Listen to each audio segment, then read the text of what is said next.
c'était démocratie environnementale, fiction ou réalité. J'aurais dû faire, et je suis confus de ne pas l'avoir fait, de dire mais de quoi je parle? Démocratie environnementale, ça veut dire quoi? Et ça veut dire, ça renvoie, enfin la meilleure définition que je connaisse, c'est celle qui était dans la Convention d'Aarhus, mais qui est en une phrase, qui tient sur 2 lignes dans l'article 7 de la Charte constitutionnelle de l'environnement de 2005, qui dit, donc les premiers articles de cette charte disent aussi des choses intéressantes. Par exemple, l'article 1 dit que toute personne, vous et moi, a droit à un environnement sain et équilibré et respectueux de la santé. Une information intéressante. Et donc ensuite, il y a des articles sur le principe de précaution, sur le principe pollueur-payeur, il y a un tas de choses.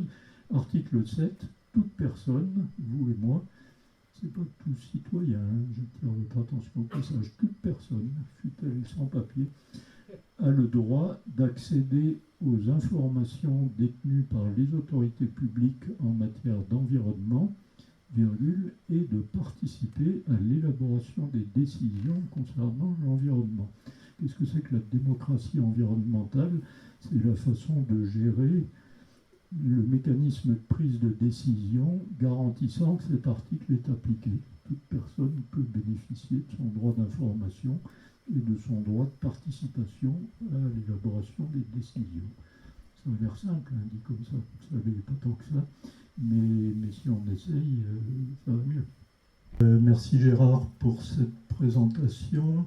Je garantis d'abord que l'anecdote de cette dame dans le débat public, elle est garantie authentique. Il n'y a pas un mot inventé. Et je peux vous garantir aussi que quand on prend ça en pleine figure, ça fait quand même un choc. Hein. On se dit, il y a quelque chose qui ne va pas. Hein. Et j'y ai très souvent repensé depuis en disant, ben, c'est bien, on apprend des choses hein, dans une séance comme celle-là. Alors, sans reprendre la présentation complète que Gérard vient de faire, je voudrais d'abord dire que je suis très content d'être en Franche-Comté et de retrouver dans la salle quelques personnes que j'y ai connues il y a plus de 25 ans maintenant, oui, 30 ans maintenant. Voilà. Et je suis très content aussi que ce soit votre association EPI qui m'invite. Ce n'est pas une formule de politesse. Gérard a dit tout à l'heure que la démocratie, c'était faire société. Je vais dire de façon un peu plus rude peut-être à l'expérience que la démocratie, c'est la façon de gérer nos désaccords. C'est normal que dans une société où on est, je ne sais pas combien, 65 millions, on n'ait pas tous le même avis sur tout, est assez logique. Comment on fait pour vivre avec ces désaccords, pour arriver à prendre des décisions acceptables en raison, selon une formule que j'aime beaucoup, qui n'est pas de moi, elle est de Habermas, qui est un philosophe qui a beaucoup réfléchi à ce genre de sujet, qui dit que le but c'est d'arriver à des décisions acceptables en raison. Ça me paraît beaucoup plus subtil que de dire que le but c'est de trouver des consensus. Il y a des sujets sur lesquels on ne trouve pas de consensus, mais c'est pas grave, c'est comme ça. Donc je trouve que ce que fait votre association, et tel que Gérard l'a rappelé à l'instant, ça me paraît être vraiment quelque chose dont on a énormément besoin dans la société face à des sujets conflictuels. Alors juste encore un mot de plus dans l'introduction avant d'entrer dans le vif du sujet. Gérard m'a présenté comme un techno, j'assume complètement. Donc techno-forestier, j'ai fait ce métier pendant 29 ans, je l'ai beaucoup aimé, j'étais extrêmement attaché à l'ONF, vraiment j'ai bien aimé tout ce que j'y ai fait pratiquement.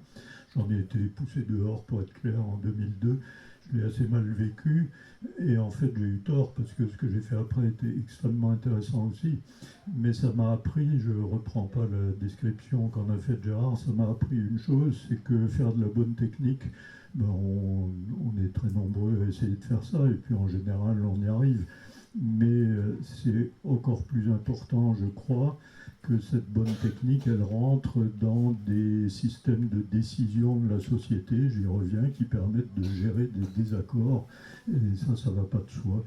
Ça demande de la méthode, ça demande du temps. Ça ne se fait jamais en une réunion qui dure 2 heures. Hein. Il faut toujours beaucoup plus de temps que ça.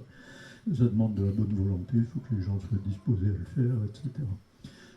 Voilà. Alors, pour rentrer plus précisément dans ce dont je vais vous parler, je vous dis tout de suite qu'on s'est mis d'accord avec Gérard sur le fait qu'il m'interrompra pour qu'il y ait suffisamment de temps pour que vous puissiez poser des questions.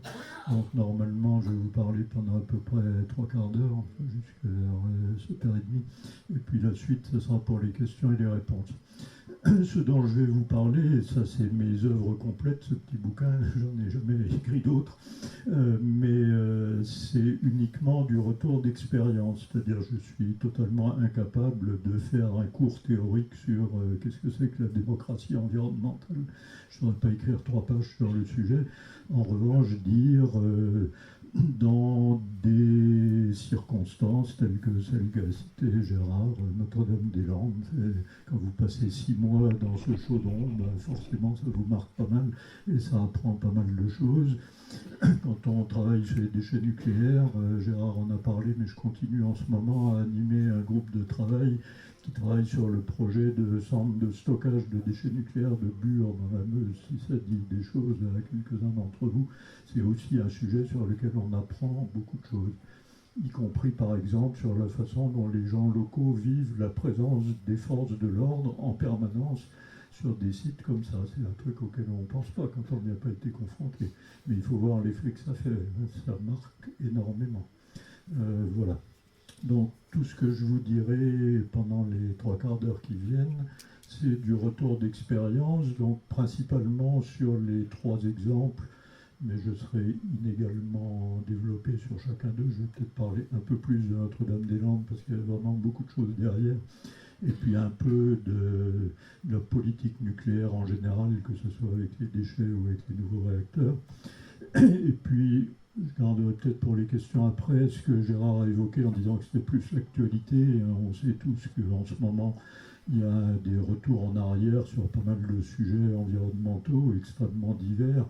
Il y a des sujets dont on parle, les zones de faible émission dans les centres-villes, le zéro artificialisation nette, l'autoroute Castres-Toulouse, etc. Voir qu'est-ce qui est caché là derrière. Est-ce que c'est des problèmes environnementaux ou est-ce que c'est des problèmes de fonctionnement de la démocratie ou est-ce que c'est les deux à la fois? Je vous donne tout de suite ma réponse à moi, c'est que c'est les deux à la fois et plutôt plus le deuxième que le premier. Mais on y reviendra sans doute dans les questions.